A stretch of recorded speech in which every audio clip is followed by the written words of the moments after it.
Hola a todos, bienvenidos a un nuevo vídeo. La verdad es que me gustaría hablar de otra cosa que no sea el gobierno, porque creo que hay muchos temas interesantes, pero es que cada vez que abro cualquier periódico y me encuentro el absoluto desastre que tienen montado en nuestro país, no se me ocurre ninguna otra cosa que no sea enfadarme y comentaros un poco lo último a lo que se han dedicado. Ya que el gobierno del Partido Socialista de Pedro Sánchez ha conseguido algo bastante insólito en plena crisis de Ceuta, que es contradecirse públicamente sobre qué sabía el Estado antes de la entrada o invasión masiva del 30 de julio. Margarita Robles comparece este martes en el Congreso y asegura que el CNI había advertido el día anterior de una convocatoria para intentar entrar a nado en territorio español. Horas después, la delegación del gobierno en Ceuta negó haber recibido un informe que anticipara aquella entrada.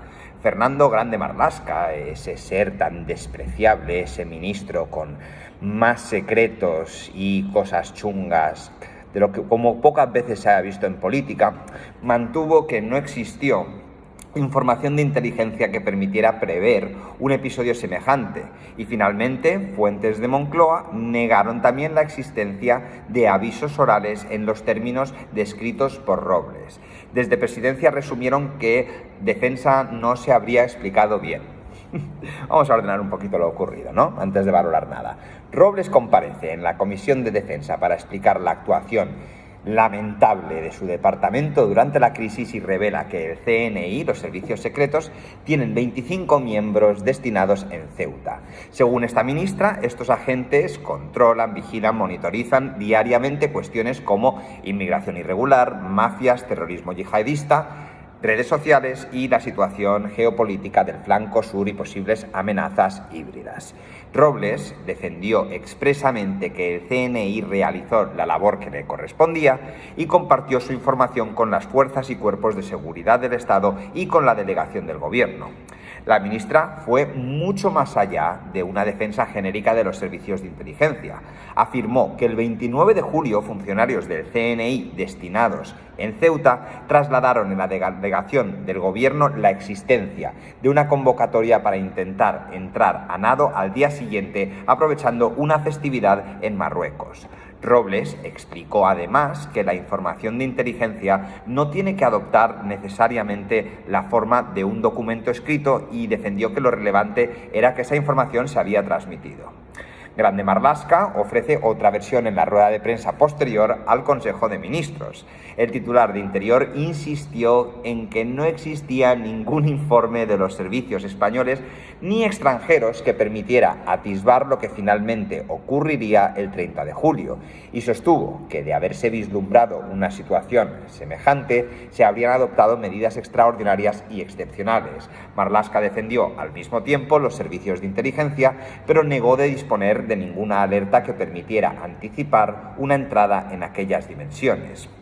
Existe aquí un matiz que conviene conservar, porque es importante para entender toda esta controversia. Robles no dijo que el CNI hubiera predicho que iban a entrar 72.000 personas, sino que conocía una convocatoria para que mucha gente entrara a nado el día siguiente. Marlaska, por su parte, centra su respuesta en que nadie disponía de información capaz de anticipar la magnitud final de este acontecimiento. Son afirmaciones que, son contradictorias en sí mismas, pero dejan sin contestar una pregunta esencial. ¿Qué valoración recibió la convocatoria que Robles asegura que el CNI comunicó el día 29 y qué decisiones produjo? Después intervino la propia delegación del Gobierno en Ceuta. Su comunicado negó haber recibido informe alguno que advirtiera de lo que iba a suceder, aunque reconoció que conocía el incremento de las entradas marítimas que se estaba produciendo aquellos días. Durante unas horas parecía posible explicar la discrepancia diferenciando entre un informe actual y una comunicación verbal, exactamente la diferencia que Robles había introducido en su comparecencia. Pero esta explicación ahora se complica todavía más, porque interviene Moncloa. Fuentes de Presidencia consultadas por eldiario.es, entre otros, sostienen que no hubo ni informes ni avisos orales al CNI, ni a la delegación, ni a miembros del gobierno que anticiparan un episodio remotamente parecido a lo que acabó sucediendo ese fatídico día. La versión oficial que trasladaron sobre las declaraciones de la responsabilidad política del CNI fue que Robles no se había explicado bien. La discrepancia ha provocado ya que expertos en inteligencia reclamen que el asunto pueda aclararse en la Comisión de Secretos Oficiales del Congreso. La magnitud del acontecimiento tampoco está en discusión. El gobierno terminó fijando en 72.000 el número oficial de entradas irregulares producidas durante los días 30 y 31 de julio, después de que Ángel Víctor Torres usara inicialmente la cifra de 80.000 que su propio departamento corrigió posteriormente. ¿Qué cifra nos creemos? Porque de este gobierno ya os digo que no nos podemos creer absolutamente nada. Si ni siquiera dentro del gobierno saben ponerse de acuerdo con la mentira que nos están contando. La crisis, además, tuvo un balance mortal. EFE elevó el 9 de agosto a 83 los fallecidos relacionados con la entrada masiva en el lado español, mientras la identificación de los cuerpos ha resultado especialmente difícil. Días después se siguen enterrando a víctimas y apenas una pequeña parte ha podido ser identificada. La respuesta operativa posterior alcanzó también dimensiones extraordinarias.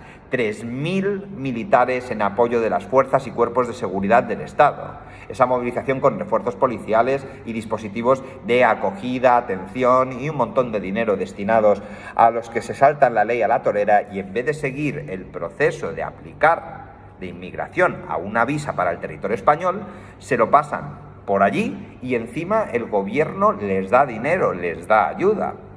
¿Qué motiva a otros inmigrantes a seguir los plazos legales si cuando se saltan la ley a la torera reciben casi más beneficios que los que vienen a trabajar de manera honrada? Pero que la fase más aguda de entradas haya terminado, Ceuta no ha recuperado la normalidad. El propio delegado del gobierno, Miguel Ángel Pérez Triano, reconoció 25 días después de la entrada masiva que seguía muy lejos de la normalidad.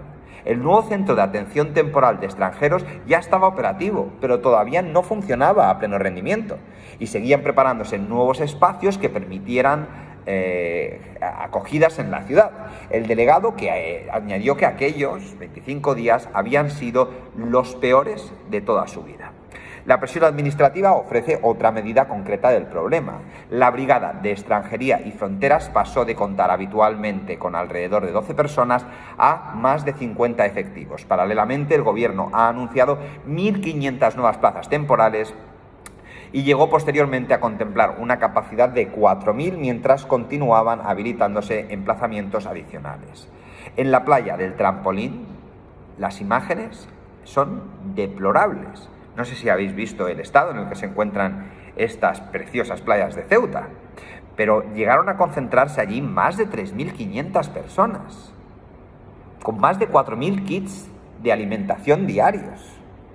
El 20 de agosto, 1.700 personas fueron trasladadas de la zona a recursos temporales, pero centenares regresaron horas después, y luego se produjo un nuevo desalojo. La tensión tampoco ha desaparecido. Los padres en Ceuta tienen miedo de las cosas que le pueden pasar a sus hijas. Y yo no sé si vosotros habéis visto esas imágenes, pero yo me pregunto, ¿dónde están las mujeres y los niños? ¿Por qué solamente son hombres que vienen desde Marruecos? ¿Y quién está detrás?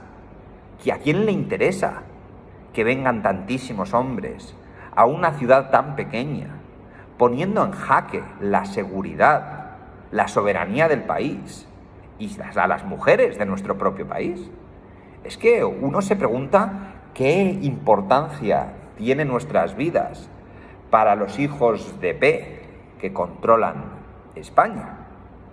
No lo sé, porque cientos de ceutíes están saliendo a la calle todos los días para que España les tenga en consideración. No dejan de ser una parte de España, que están sufriendo una invasión, que están sufriendo inseguridad, que están sufriendo miedo, y el Estado les ha abandonado completamente. El presidente de Ceuta, Vivas, describió que Ceuta está en la UCI, que la crisis continúa afectando a la seguridad, a los servicios públicos, a la economía y a la convivencia, y llama a una actuación proporcional a la magnitud del problema. También ha pedido una mayor presencia europea y de Frontex y afirma que la presión migratoria se está utilizando como instrumento político, que ya lo comentamos en un vídeo reciente en el que explicamos por qué Marruecos tiene cogido por los huevos a nuestro país.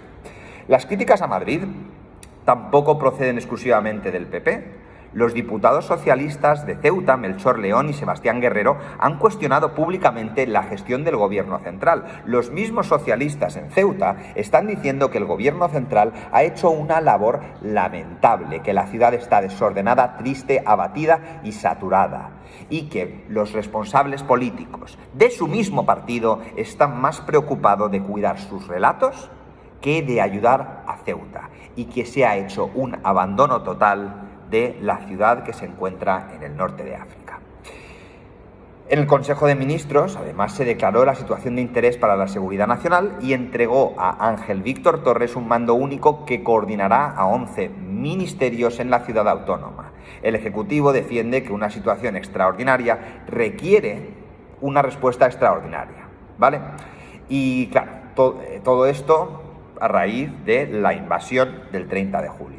Todo esto coincide con nuevas declaraciones procedentes de Marruecos sobre Ceuta y Melilla, en el que el ministro de Justicia, Ouahabi, dice que ambas ciudades constituyen para Marruecos un derecho histórico y geográfico, tan histórico y geográfico que existían antes de que existiera Marruecos como tal, ¿verdad? Que eran parte de España antes de que Marruecos se hubiera constituido como país. Y reclamó un mecanismo de diálogo con España para que retornáramos Ceuta y Melilla a Marruecos. España respondió de manera tajante, pero vamos a ver, recientemente han dicho que van a publicar el contenido del Pegasus de los móviles de los ministros. A ver si esto se va a convertir en una guerra fría entre España y Marruecos empieza a revelar secretos sobre los políticos españoles. Ceuta y Melilla no les pertenece, pero si tiene que servir la batalla de Ceuta y Melilla para que saquen toda la basura que tienen sobre los políticos españoles, igual no me disgusta tanto. De todas maneras, no solamente es el ministro de Justicia, Ahmed Toufik evocó la lucha sagrada para liberar las ciudades españolas en referencia a Ceuta y Melilla.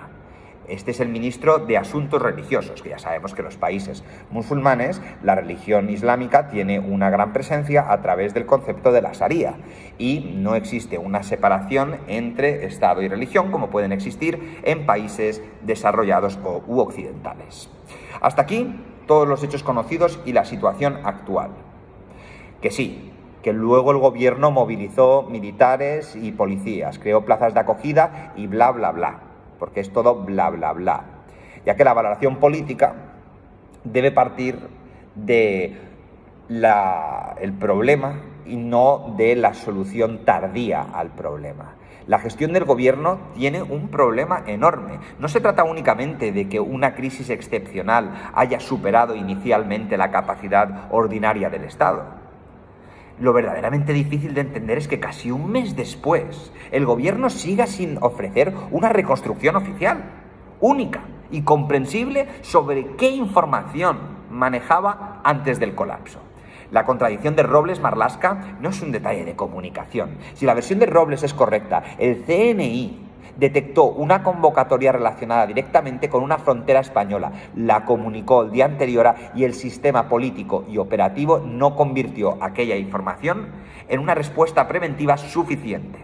En ese supuesto, el servicio de inteligencia puede haber cumplido perfectamente su obligación y el fallo se encontraría en la valoración, la transmisión de la información y en la decisión política o velocidad de reacción por parte del gobierno. Si la ministra de Defensa está equivocada y la versión correcta es la de Marlaska y Moncloa, tampoco deja muy bien al Ejecutivo. ¿Por qué? ¿Qué significaría esto?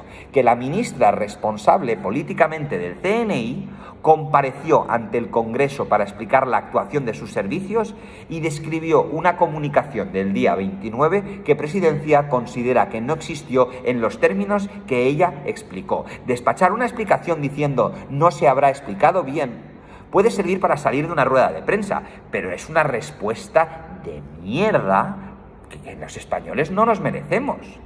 cuando lo que está en discusión es la inteligencia española ante una crisis fronteriza que vamos a sufrir los mismos españoles.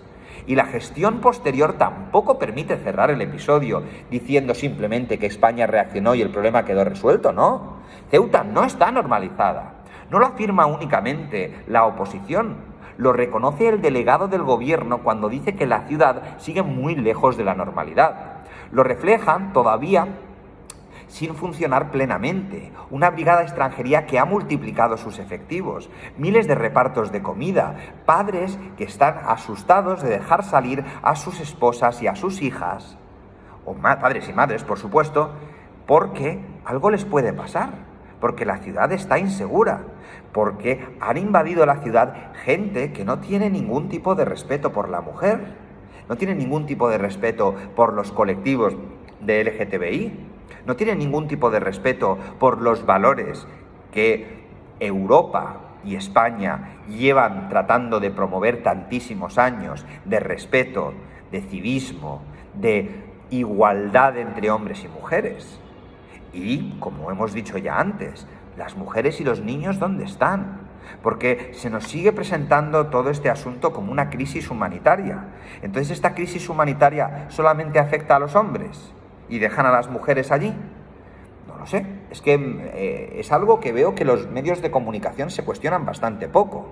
Y esta movilización posterior de 3.000 militares no se debe utilizar en sustitución de la prevención. Que el Estado movilice a posteriori a policías y a militares no cambia el hecho que no hayamos sabido poner freno a una invasión frente a nuestros propios ojos. La creación ahora de un mando único que coordina 11 ministerios plantea la misma cuestión. Puede ser una decisión correcta, pero resulta inevitable preguntarse por qué una crisis que finalmente exige una capacidad o un grado de coordinación propio de una seguridad nacional de un país que no es una absoluta república bananera, no haya llegado allí cuando tenía que llegar. Cuanto más ambiciosa es la arquitectura del gobierno que crea ahora, a posteriori, más necesaria se vuelve la arquitectura de qué falló en el momento para poder haber llegado a esto. Además, hay una frase de Margarita Robles que elimina buena parte del margen para presentar esto como una exageración dentro de sus rivales o adversarios del gobierno. La ministra pidió disculpas a quienes se hubieran sentido abandonados y reconoció que el gobierno había llegado tarde y que algo se había hecho mal. Cuando una integrante del propio Consejo de Ministros reconoce el retraso, la cuestión política deja de ser si hubo fallo y pasa a ser dónde estuvo este fallo y quién responde por él. Resulta igualmente muy difícil reducir las críticas a una ofensiva partidista cuando existen representantes socialistas de Ceuta diciendo que la respuesta de Madrid es insuficiente. Melchor León no es del PP, no es de Vox, es del Partido Socialista y habla de abandono, de ausencia de soluciones y de la necesidad de asumir responsabilidades. Este también es de extrema derecha. A este también metemos el cuento de que es un facha que está intentando derrocar al PSOE, los mismos críticos dentro del gobierno, o a este lo despachamos y no lo consideramos lo suficientemente socialista por no dorar la píldora y la mentira constante a la que nos estamos viendo sometidos los españoles. ¿Cómo va eso? Y cuando miembros de tu propio partido, que viven físicamente la crisis, y empiezan a cuestionar el relato que viene del gobierno central, el argumento del gobierno central pierde casi toda su fuerza. Y luego, claro, el tema de las fronteras, ¿no? Porque existe esta concepción por parte de muchos partidos, iba a decir de izquierdas, pero no creo que se asocie a la izquierda, creo que se asocia más al progresismo, que la frontera es una especie de decorado, que nuestro país debe tener las puertas abiertas para absolutamente todo el mundo. Vamos a ver, una frontera no tiene nada que ver con un decorado ni con un discurso político. Un Estado, independientemente de dónde esté, debe conservar la capacidad para saber quién entra en el territorio, poder identificar a estas personas, por supuesto, y aplicar un procedimiento legal correspondiente. Cuando decenas de miles de personas atraviesan una frontera en un espacio extremadamente reducido de tiempo, esa capacidad se degrada inevitablemente y aparece una vulnerabilidad que trasciende completamente el debate migratorio. Esa vulnerabilidad, ¿quién se aprovecha de ella? Mafias, narcos, redes de trata, contrabando, delincuencia organizada o individuos que siempre vienen a sembrar el caos. ¿Y a quién le interesa que todas estas cosas ocurran en nuestro país? ¿No tenemos suficientes problemas ya? ¿No hemos visto que más del 50% de las personas que ocupan la mayor parte de cárceles españolas son de fuera? Decir esto no significa afirmar que toda la gente que venga a España son criminales. Significa precisamente que si no existe un control de fronteras eficiente, el Estado pierde toda la capacidad para distinguir quién supone una amenaza de quién no. Y es una de las razones básicas. No es izquierda y derecha. Todos los países deben tener control sobre sus fronteras. Y estamos hablando en este caso de Ceuta. Marruecos acaba de reiterar públicamente sus pretensiones sobre Ceuta y Melilla y su deseo de liberarlas. La imagen que proyecta el gobierno es precisamente la que deberían intentar evitar. Nuestra frontera se ha desbordado. La ciudad lleva alterada un mes después. Se necesita personal del gobierno, se necesita comida para los que están allí. Defensa, Interior, Delegación del Gobierno y Presidencia no saben dar una versión que se ponga de acuerdo con lo que realmente ha sucedido. Esto no es un problema creado por PP ni por Vox, a pesar de sentir un profundo desprecio por estos dos partidos. Es un problema creado por el propio gobierno, y la responsabilidad política tampoco puede trocearse hasta desaparecer. Margarita Robles es parte del gobierno, Marlaska es parte del gobierno, la delegación representa al gobierno, Moncloa dirige el gobierno. Pedro Sánchez no puede presentarse como un observador casual, neutral, en una disputa de instituciones. Es el presidente del Ejecutivo al que pertenecen todas ellas. ¿Qué tiene que hacer el gobierno? Reconstruir qué información produjo el CNI el 29 de julio, quién la recibió, cómo fue valorada, a quién se trasladó y qué medidas se adoptaron como consecuencia. Si esa reconstrucción demuestra que la alerta fue insuficiente, sabemos dónde está el problema. Si demuestra que era suficientemente relevante, pero no se actuó, también podemos explicar el problema. Y si se demuestra que Robles describió incorrectamente lo sucedido, tendrá que responder por haberlo hecho en sede parlamentaria. Lo que no es aceptable de ninguna de las maneras es que el asunto quede enterrado bajo una pelea semántica entre gentuza política que se están riendo de nosotros en nuestra cara. Esto no está igual si es un informe, un aviso, una conversación o una simple información. Una frontera no queda mejor protegida porque el gobierno encuentre la palabra administrativa adecuada descrita en un documento después de que haya ocurrido el desastre. Lo importante es si la información disponible se transformó a tiempo y si éramos capaces de proteger nuestra propia frontera, nuestro propio territorio. ¿Y el balance? ¿Al final qué? El balance de cosas oficiales, de datos oficiales. 72.000 personas entran en nuestro país de manera ilegal. 3.000 militares movilizados. 83 fallecidos. Nada, pero eso tampoco importa, ¿verdad? Si entran, se matan, se mueren, se quedan, les damos una ayuda, ¿qué le importa? Recursos de acogida todavía en proceso. Una administración multiplicando sus efectivos, comidas diarias, gente ceutí que está hasta los mismísimos de una situación insostenible, socialistas locales diciendo que el gobierno ha abandonado su ciudad, el presidente ceutí diciendo que están en la UCI, y un mando único para 11 ministerios constituido un mes después. Esos datos no requieren adornos para ser políticamente devastadores. Por eso el título de este vídeo es "El gobierno desmiente al gobierno". Pero realmente la contradicción entre Robles, Marlaska, Delegación, Moncloa es únicamente una representación de lo que tenemos en nuestro país ahora mismo. Mientras se discute sobre lo que ocurrió el 29 de julio, Ceuta continúa soportando las consecuencias prácticamente a diario. La ministra de Defensa ha reconocido que han llegado tarde. Ya no queremos más comunicados para explicar lo que quiso decir un ministro, donde falló.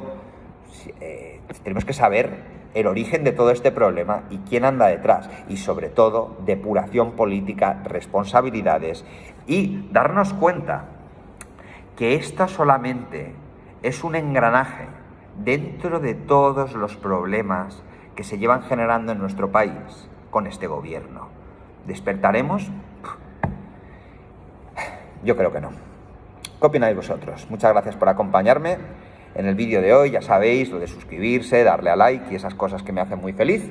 Y nos vemos en el próximo vídeo, espero que para hablar de un tema diferente. Hasta luego.